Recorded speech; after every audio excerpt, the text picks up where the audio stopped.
This week's Parsha, Vayechi, talks about life and death of Yaakov Avinu, and there are a lot of lessons for us.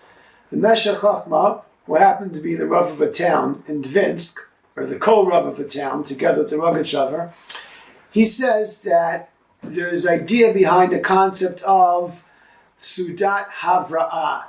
After the Levaya and Kavura of a relative, the people who were required to sit Shiva were prohibited from eating from their own food. Rather, relatives and friends bring them the Su'udah and they eat. What is the idea behind this halacha? Brought down in Masechet Moed Katan. So the Meshech Chochmah explains as follows. When a person dies, there are philosophical questions which the relatives have to grapple with. If this person's neshama is going to Olam Haba, they were there before they came down to this physical world.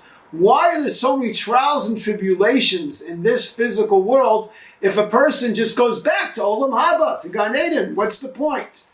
So the Ramchal explains that we want to avoid the situation of Nahama Dikisufa, bread of shame.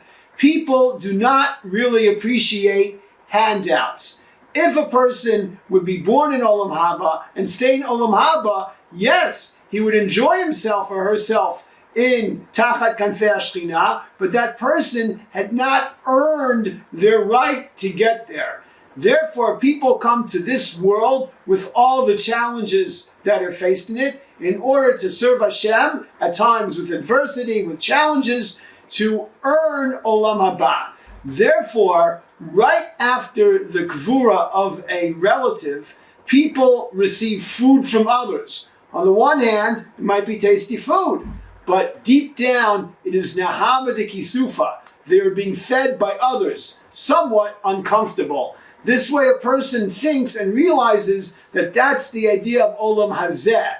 That why did the relatives go through all the trials and tribulations of this world? In order to earn Olam Haba and to not have the Nahama de Kisufa, the bread of shame that they had just experienced. That's the death part, with life. Now let's deal with life. The first pasuk says, Vayechi Yaakov be'eretz Mitzrayim 17 shana.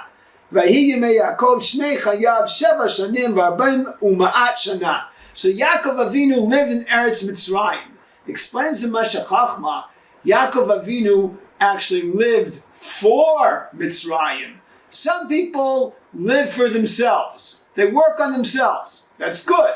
A higher level is a person who, in addition to working on him or herself, works for the family, improves the spiritual status of their family.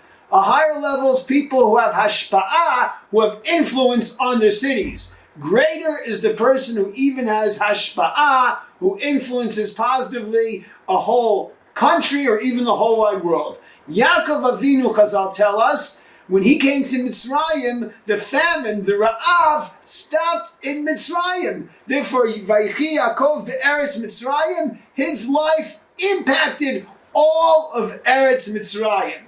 B'ezrat Hashem, may we all be zocheh to positively impact ourselves, our families, our cities, our whole country, hopefully Eretz Yisrael, and the whole wide world to be Mekadesh Shem Shemayim. Shabbat Shalom. Good Shabbos, good Shabbos, good Shabbos.